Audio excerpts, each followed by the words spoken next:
What are you saying in your lyrics? Nothing. Shit to piss old white people off like you.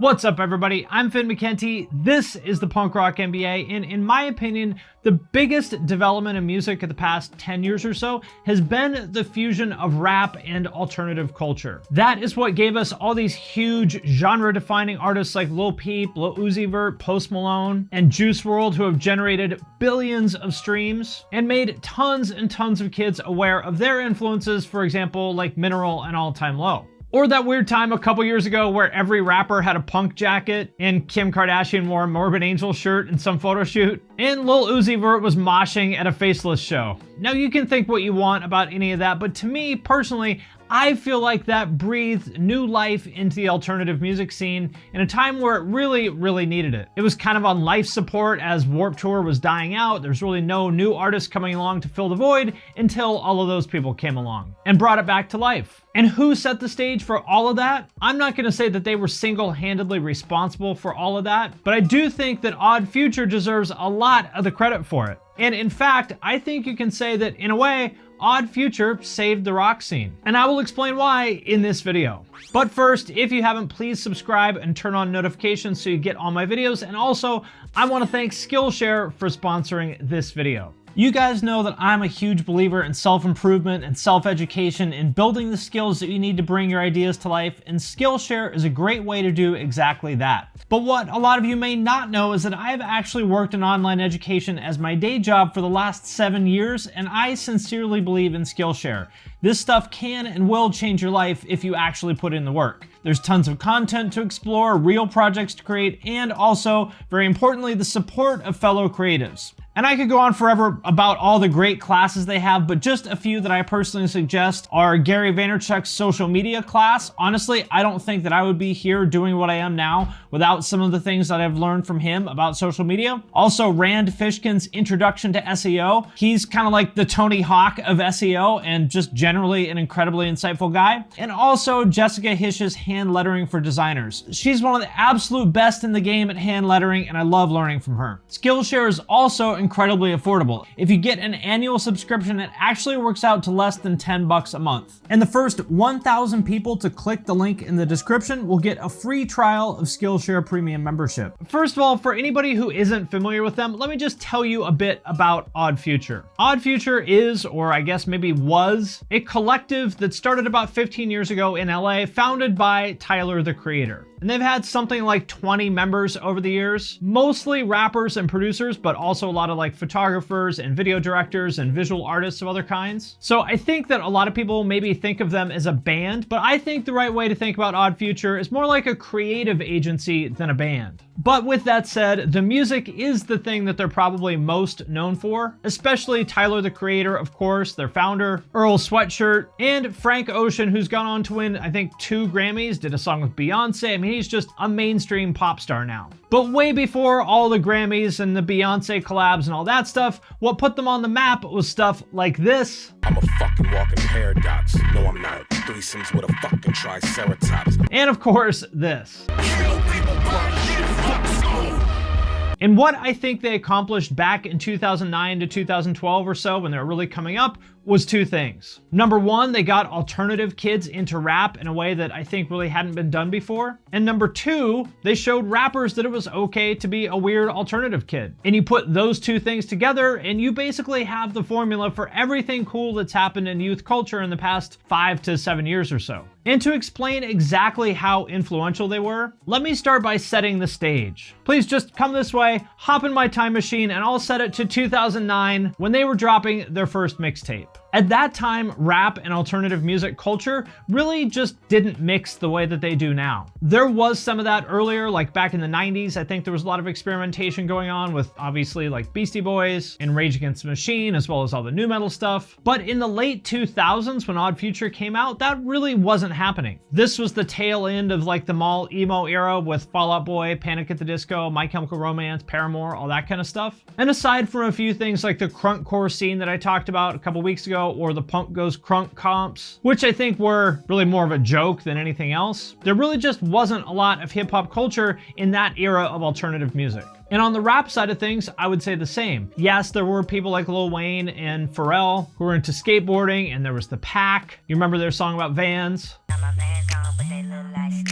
And the jerkin' music scene, like New Boys, who dressed like they just won $1 million gift certificate to Hot Topic. But all those artists were outliers. Popular rap in the late 2000s was still pretty much in the poppin' bottles and baggy pants kind of thing. Put it this way, there was nobody in the rap scene at that time going to deathcore shows or citing all-time lows and influence like there is now. Basically, if you made a Venn diagram of the two scenes, it would be two circles that just barely overlapped. As opposed to now, where the two scenes overlap so much that I halfway expect to find out that Lil Baby was in Real Friends or something. But that was about to change, starting with, if I had to point to one moment where Odd Future really came out and started to have that kind of impact, it would be Tyler, the Creator's 2011 album, Goblin, which essentially was a rap album that looked and felt like a punk album. They'd been building up an underground fan base on the internet for years, but I think the big breakthrough moment for them, or at least to me, was the video for Yonkers, where Tyler has like black contacts and he's playing with a cockroach. And then about a minute in, you're like, wait a minute, is he gonna, oh fuck, he's fucking eating it.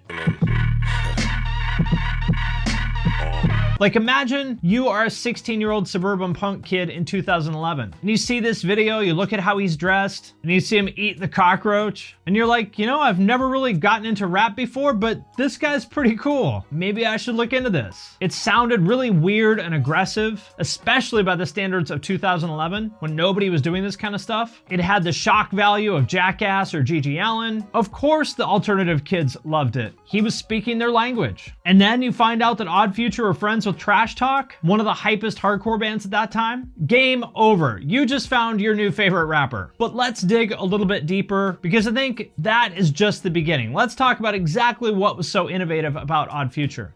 Yeah, if I could, I would lick Lee's nuts, because I'm the biggest Trash Talk fan in the world. For one, their imagery and aesthetic. Like I said, back then, the rap aesthetic still kind of looked like something you'd see in the cutscene of a Saints Row game, but Odd Future looked like something out of a skate shop. For example, their graphic with like the kitten and the upside down cross, their look was absolutely perfect for this era, because remember, this was the tail end of the Neon Cartoon Monster merch era. That stuff was still really popular, and I think you can give them a lot of the credit for bringing that like edgy punk metal influence kind of imagery into rap, because nobody in rap was doing upside down crosses back then, other than possibly Raider Klan, who I will talk about in a minute. I was really into Tumblr back then, and I remember so many kill people, burn shit, fuck school photo edits getting reblogged on there. That's a line from an Earl Sweatshirt song that they also used in Tyler's song Radicals, which sounds a lot more like a lyric from a Dead Kennedys song than something you would think of coming from a rapper.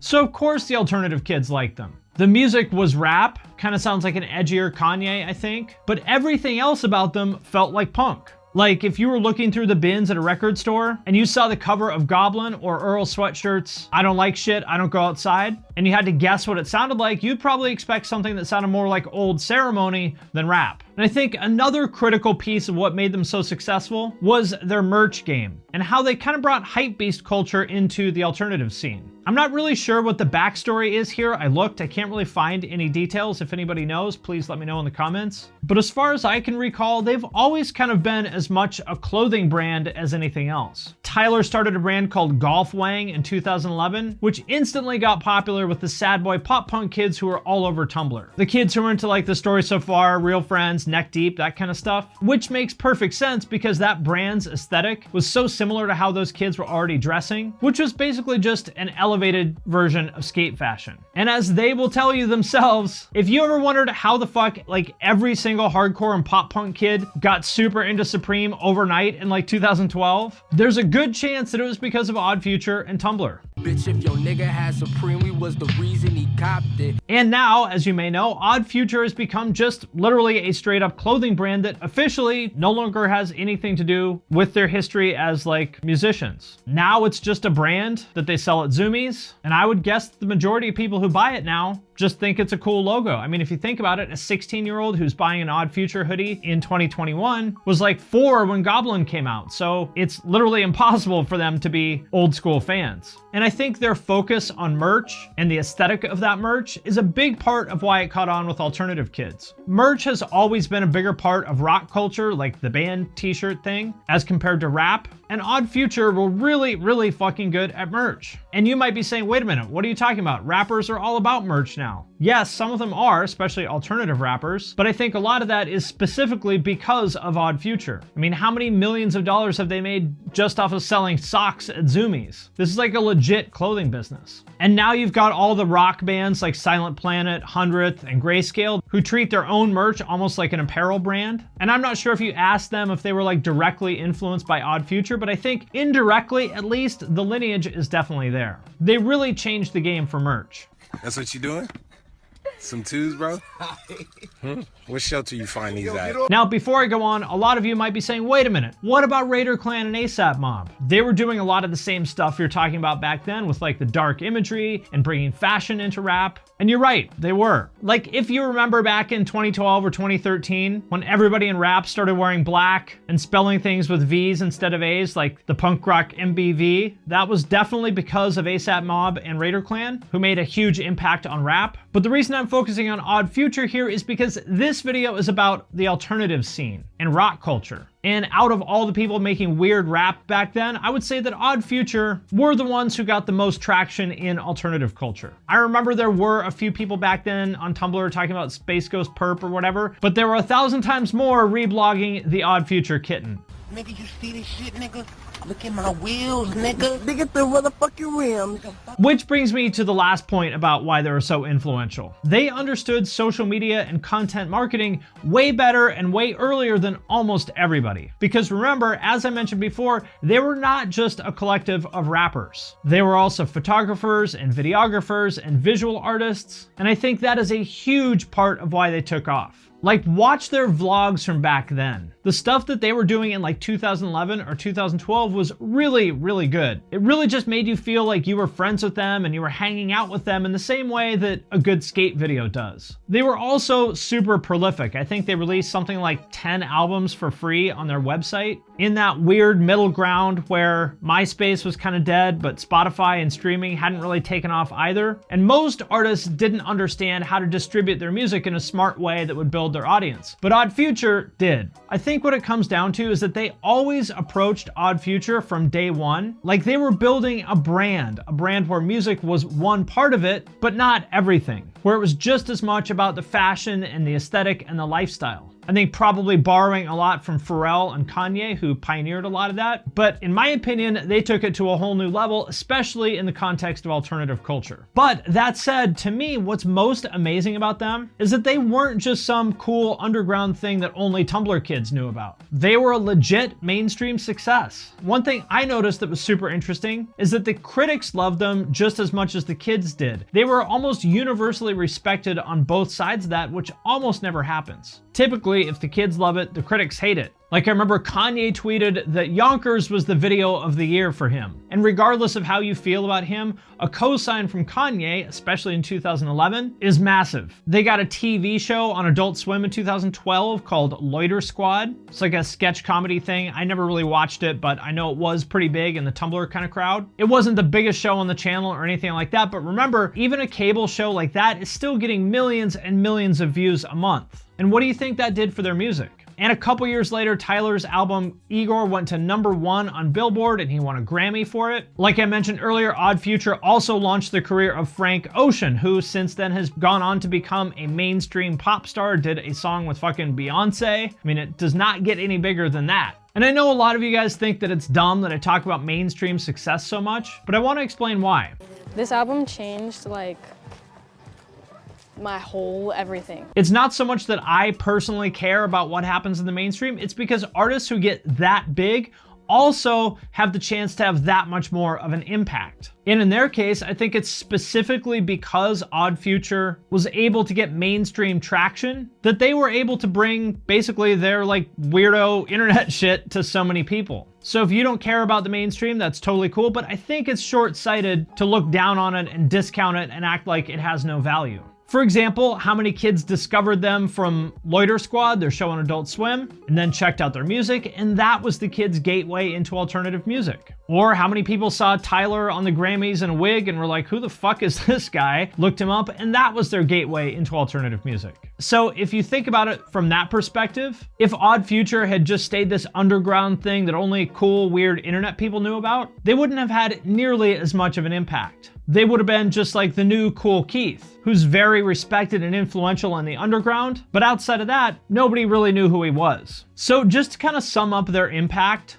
to me, the XXL 2016 freshman class cypher was kind of the moment where I saw Odd Future's influence really come to life. That was with Lil Yachty, Kodak Black, Lil Uzi Vert, Denzel Curry, and 21 Savage, who were super exciting to me because they were the face of this new era of rap in which it was okay to be a rapper who was also a weird internet kid. An era that Odd Future had a huge hand in creating. Again, along with Raider Klan and ASAP Mob, and probably also Lil B. And I'm not sure how many of them were directly influenced by Odd Future if you ask them, but I think all of them were basically building off that framework that Odd Future built. And they, in turn, had a huge impact on the current generation of rap. It's easy to forget, but rap in the late 2000s was really corny. It very badly needed a breath of fresh air. I mean, this is the era of like Baby Bash and Flo Rida. But lots of other people have talked about Odd Future's impact on rap. So what I want to focus on is giving them credit for breathing new life into the alternative scene as well. Are you fighting the urge to make out with me right now?